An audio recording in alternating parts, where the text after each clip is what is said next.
Hello all, welcome in NIOS. Good morning all of you. Come with the second lecture of the 20th chapter.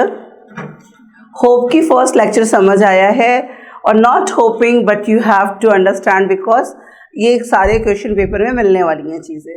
Second lecture में हम लोग उसी में आगे proceed करने जा रहे हैं.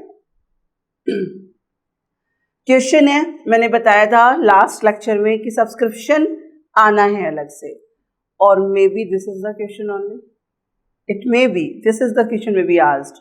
तो इस क्वेश्चन को हम लोग कर लेते हैं. हो सकता है क्वेश्चन पेपर के ऊपर यही क्वेश्चन रखा हो बिकॉज इस तरह के क्वेश्चन प्रोबेबिलिटी बहुत एक्सट्रीमली होती है कि ये सब्सक्रिप्शन से रिलेटेड क्वेश्चन पूछे जाएंगे रेदर देन पूरे क्वेश्चन में से. लेट्स सी द क्वेश्चन क्या कह रहा है. Subscription receive during the year है. ड्यूरिंग द ईयर जो मतलब करंट ईयर हमारा 2013 है, इसका मतलब जो प्रीवियस ईयर वो 2012 है और आने वाला सा 2014 है. ठीक है, हमें ये चीज़ ध्यान रखनी है. प्रीवियस ईयर 2012, आने वाला 14, उससे रिलेशन दोनों से नहीं है. हमें किससे रिलेशन है? 2013 से रिलेशन है. सब्सक्रिप्शन आउटस्टैंडिंग था 13 का. सब्सक्रिप्शन रिसीव्ड हो गया 12 on account of the 13. Subscription received 2013 for the outstanding on 2012 and subscription received for the 13 on the 14. जो 12 और 14 से रिलेशन, उससे हमें रिलेशन नहीं है. हमें सिर्फ किससे रिलेशन? 2013 से रिलेशन है. देखते हैं कैसे सब्सक्रिप्शन करेंगे. एक बार मैं आपको स्टेटमेंट के फॉर्म में बताऊंगी कैसे किया जाता है और इसी चीज़ को एक बार अकाउंट के रूप में बताऊंगी कैसे अकाउंट बनाया जाता है. ये आपके क्वेश्चन पेपर के ऊपर डिपेंड करता है. अगर बोलेगा calculate the amount of subscription, आप सिर्फ स्टेटमेंट में प्रेजेंट कर सकते हैं. अगर स्पेसिफिकली बोलेगा मेंटेन द सब्सक्रिप्शन अकाउंट, जब तक स्पेसिफिक नहीं बोलेगा अकाउंट बनाइए तब तक अकाउंट मत बनाइएगा, सिर्फ स्टेटमेंट बनाकर छोड़िएगा. अगर स्पेसिफिक बोलेगा अकाउंट बनाओ तभी अकाउंट बनेगा. ठीक है, देखते हैं कैसे किया जाता है. सबसे पहले subscription receive during the year. आपके सामने क्वेश्चन रखे हुए हैं. I will not change the slide again and again. आप क्वेश्चन को ओपन कर लो और साथ में सॉल्व करना. सबसे पहले क्या लेना है? Subscription receive during the year, जो कि हमारा during year I told you कि 2013 है, दैट इज वाई ले लिया 15,000 रुपये. करेंट ईयर की आउटस्टैंडिंग है तो ऐड हो जाएगी. करेंट ईयर की आउटस्टैंडिंग है तो ऐड हो जाएगी. प्रीवियस ईयर की आउटस्टैंडिंग से हमारा कोई रिलेशन नहीं है. करेंट ईयर की आउटस्टैंडिंग क्या हो गई? ऐड हो गई. और प्रीवियस ईयर से हमारा रिलेशन नहीं है, आने वाले साल से हमारा रिलेशन नहीं है. 2012 मैंने आपको क्वेश्चन पढ़ते टाइम बताया था, कोई भी चीज़ अगर 2012 की है या 2014 की है, इन दोनों से हमारा रिलेशन नहीं है. तो नहीं है तो लेस कर दो. 2013 से रिलेशन है तो दोनों को हमने क्या कर दिया? ऐड कर दिया. तो जो बैलेंस ये आ गया, हमारा जो पैसा आया, इसका मतलब 16,300 will be shown in the income and expenditure account. Previous lecture में हम लोगों ने लिखा था सब्सक्रिप्शन क्रेडिट कॉलम में, इनकम एंड एक्सपेंडिचर के इनकम कॉलम में. तो वही पैसा 16,300 हो जाएगा अगर ये एडजस्टमेंट दी होंगी तो. 15,000 ड्यूरिंग द ईयर मिला. करेंट ईयर की आउटस्टैंडिंग 1500 थी, 16,500 हो गए. हमें रिसीव्ड फॉर 2012 को 2013 में मिल गया, ऐड बैक कर देंगे. उसके बाद इन दोनों का अमाउंट को लेस कर देंगे. 16,300 आया. क्वेश्चन में कैसे कैसे पूछा जा सकता है, ये भी क्वेश्चन पूछा था सब्सक्रिप्शन की कौन सी अमाउंट इनकम एंड एक्सपेंडिचर में जाएगी, विच amount of income and expenditure shown in income column. तो आपको ये कैलकुलेशन आनी चाहिए. Right, this is the one of the I can say important question है ये. One of the important. अगर एक बार में नहीं समझ आया तो दोबारा कर लो, थ्राइस कर लो, बट कर लो इस क्वेश्चन को, क्योंकि पेपर में क्वेश्चन आने वाला है. लीक हो गया थोड़ा सा पेपर में क्वेश्चन आने लगे. द सेंस इस टाइप के क्वेश्चन आएंगे ही आएंगे. ठीक है, अब अगर अकाउंट बोलता है कि अकाउंट बनाइए, अकाउंट में ये जो ड्यूरिंग द ईयर है हमारा, ड्यूरिंग द ईयर जो रिसीव हुआ वो पैसा कहाँ जाएगा? Income, that is of credit column में. सब्सक्रिप्शन आउटस्टैंडिंग थी. अगर हमारी अभी 2012 वाली जो बातें हैं, जो चीज़ें ऐड होनी है, ऐसे ध्यान रखिएगा, जो चीज़ें यहाँ पे ऐड होनी थी वो कहाँ चली जाएंगी? क्रेडिट कॉलम में चली जाएंगी. और जो चीज़ें लेस होनी थी वो कहाँ चली जाएंगी? डेबिट कॉलम में चली जाएंगी. ये है कॉन्सेप्ट. जितना पैसा हमें सब्सक्रिप्शन के रूप में मिला दैट इज ओके. जो पैसे हमें मिले हैं दैट इज जो ऐड होने हैं 2013 के, वो इधर आ जाएंगे. और 12 और 14 के पैसे जो हमें मतलब नहीं है, जो लेस होने हैं, वो कहाँ आ जाएंगे, डेबिट में। ऐड वाला कॉलम, लेस वाला कॉलम, और this is the balancing figure, जैसे कि वहां पे आपने किया है 16,300, 16,300। दोनों में से एक चीज करनी है, दोनों चीजें नहीं करनी है, या तो स्टेटमेंट बनाइएगा और या तो अकाउंट बनाइएगा, ठीक है। और अपने आप को क्रॉस चेक करना है, तब दोनों बनाना, अदरवाइज दोनों बनाने की जरूरत नहीं है। क्वेश्चन पेपर में अगर पूछा जाएगा अकाउंट बनाओ, तब ओनली ये बनाना है, अदरवाइज स्टेटमेंट फॉर्म में आप लोगों ने दे देना है। Is it clear? Next question में चलते हैं। ये कंप्लीट क्वेश्चन दे रखा है। एक क्वेश्चन एमसीक्यू का यहाँ पे ध्यान आ गया जस्ट नाउ, कि अगर पूछता है इनकम एंड एक्सपेंडिचर का बेस कौन है, किससे हम लोग अकाउंट बनाते हैं, तो रिसेप्शन पेमेंट। क्वेश्चन में रिसेप्शन पेमेंट अकाउंट दिया होगा और हमें इसी से इनकम एंड एक्सपेंडिचर बनाना है। तो ये रिसेप्शन पेमेंट अकाउंट दे रखा है, हमें इसके थ्रू क्या बनाना है, इनकम एंड एक्सपेंडिचर। तो इनकम एंड एक्सपेंडिचर कैसे बनाएंगे, फिर एक क्वेश्चन करते हैं। यहाँ पे हमें सारी इंफॉर्मेशन दी गई है, ठीक है। हमें एडिशनल, जैसे हम लोग प्रॉफिट एंड लॉस अकाउंट करते थे ना, एडजस्टमेंट दी होती थी, सेम टू सेम वैसे भी यहाँ पे भी हमें क्या दे रखी है, एडजस्टमेंट्स दे रखी है। हमारा करंट ईयर कौन सा है, ध्यान रखिएगा, ये बहुत इंपॉर्टेंट बात होती है। करंट ईयर कौन सा है, 2013। हमें किसके लिए इनकम एंड एक्सपेंडिचर तैयार करना है, 2013 के लिए, ठीक है। 12 से और 14 से जैसे उस क्वेश्चन में मतलब था, वैसे इस क्वेश्चन में भी मतलब नहीं है।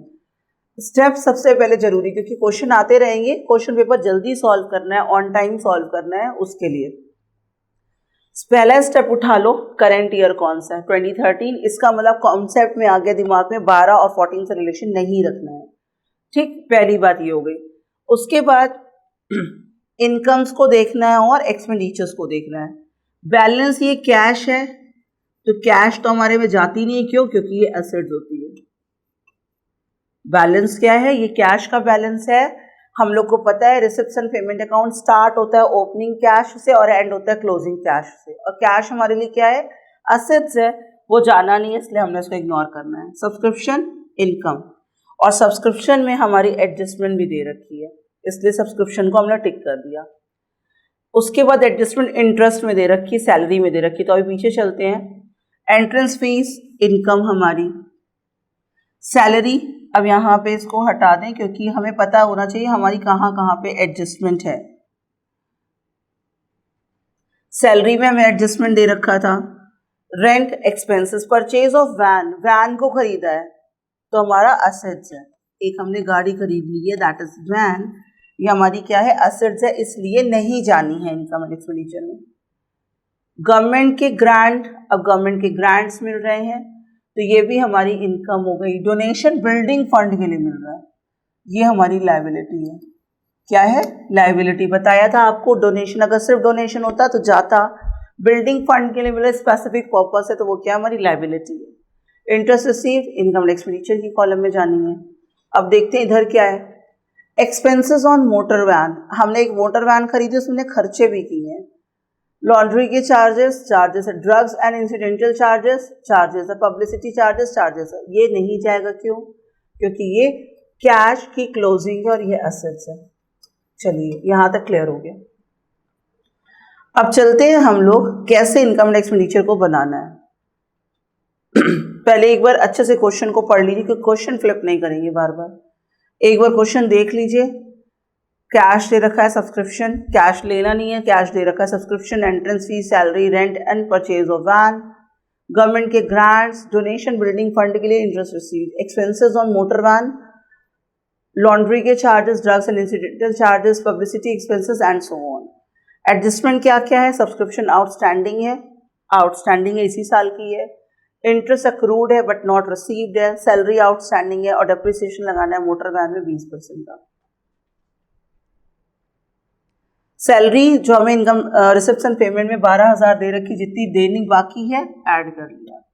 Salary expense, rent expense, expenses on motor van, laundry charges, drugs, publicity and depreciation on motor van. Depreciation कैसे लगाया जाता है, आपने डेप्रिसिएशन भी पढ़ा हुआ है, प्रॉफिट एंड लॉस भी पढ़ा हुआ है। वैन है कितने की, 28,000 की, और 28,000 पे हमने कितना निकालना है, 20% निकालना है। तो 28,000 रुपीज़ का है 20%। परसेंट है।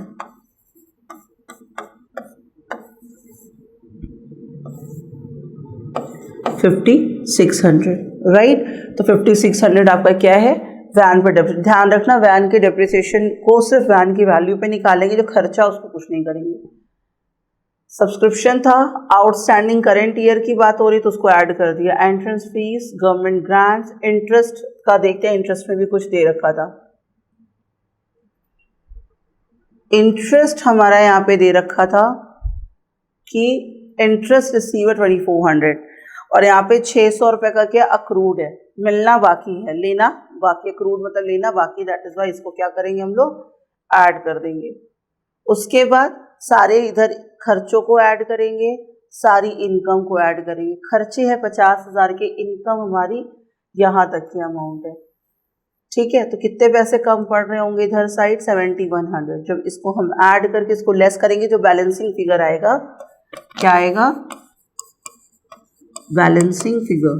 तो बैलेंसिंग फिगर कैसे आया होगा, एक्सपेंडिचर कॉलम से इनकम कॉलम को हमने लेस कर दिया, जो बैलेंस आ गया वो इधर आया, इधर आता तो सरप्लस होता, इधर आया तो क्या आ गया, डेफिसिट आ गई। और इसको और क्या कहते हैं, excess of expenditure over income. Easy question दे रखा था, बहुत ज़्यादा कॉम्प्लिकेशंस नहीं है। तो second question you have solve, right. तो ये दो क्वेश्चंस हैं आपको जो करने ही करने हैं, मैंडेटरी है। मैं बार बार रिपीटेडली एक ही बात बोलती हूँ और फिर से यही बात बोलूँगी। NIOS में एडमिशन ले लेने से ये मत सोचिएगा कि आप सिर्फ पास हो जाओगे, ये नेशनल लेवल के वो हैं, बोर्ड्स हैं, ठीक है। अब नेशनल लेवल के बोर्ड्स में बैठे हुए हो, बुकलेट आपको प्रोवाइड की हुई हैं, और for the God sake you are having the application also, कि सिर्फ आपको अपने आप नहीं पढ़ना है, आपके पास बहुत बड़ी असिस्टेंस है कि आपको एक एक क्वेश्चन को यहाँ पे समझाया जा रहा है। अब सिर्फ और सिर्फ मिस्टेक आपके साइड से हो सकती है अगर आप सॉल्व नहीं करोगे। पेरेंट्स ने अपनी रिस्पॉन्सिबिलिटी कर दी, teachers are doing their responsibility, now your chance.